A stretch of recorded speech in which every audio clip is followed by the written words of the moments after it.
The Cadillac Celestiq starts at $350,000. It's a hand-built ultra-luxury sedan with its sights set on Rolls-Royce and Bentley, and the first of its kind in the General Motors lineup. While nobody in the press has had the opportunity to drive one yet, I recently got the chance to ride shotgun in the Celestiq to see what all the fuss was about. The Celestiq is the brand's most audacious car in recent memory.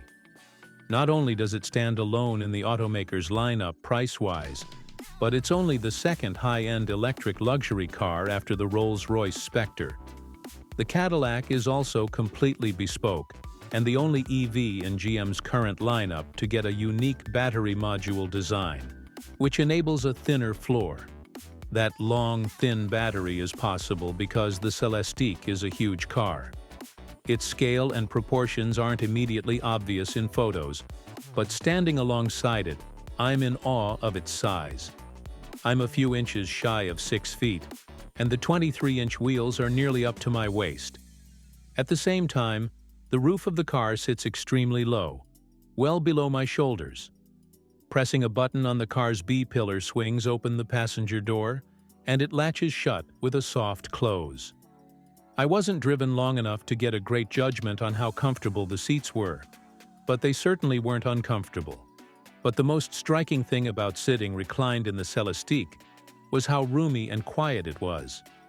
The interior is unlike any other car I've experienced in terms of its size and shape.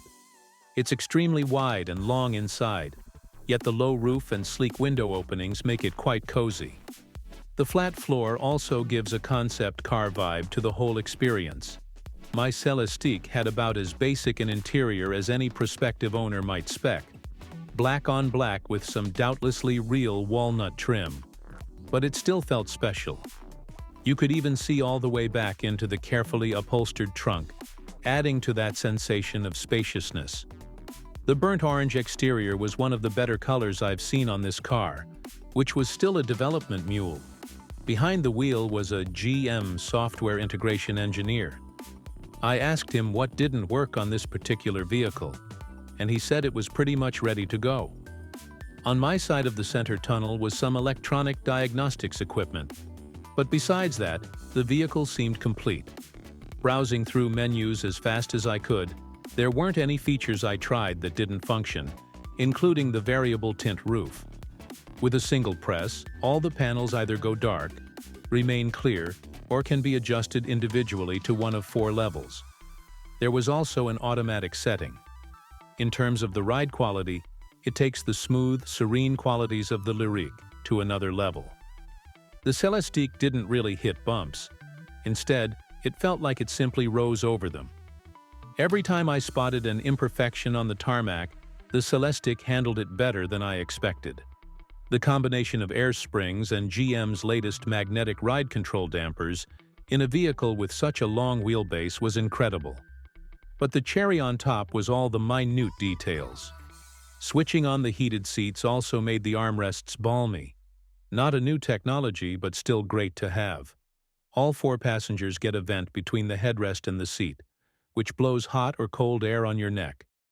Mine was just barely blowing out some hot, dry air when I got in, almost imperceptibly. But it was very pleasant. Until we drive a carefully tailored example, though, we won't know what Cadillac has in store for buyers of its most expensive car. From my initial experience, the Celestiq checked a lot of boxes, even from the passenger's seat. But stepping into the ultra-luxury space is difficult, even with many past concept cars predicting such a move. The Celestiq is a fantastic canvas, but seeing if buyers are truly interested in customizing this cavernous Cadillac will be the real test.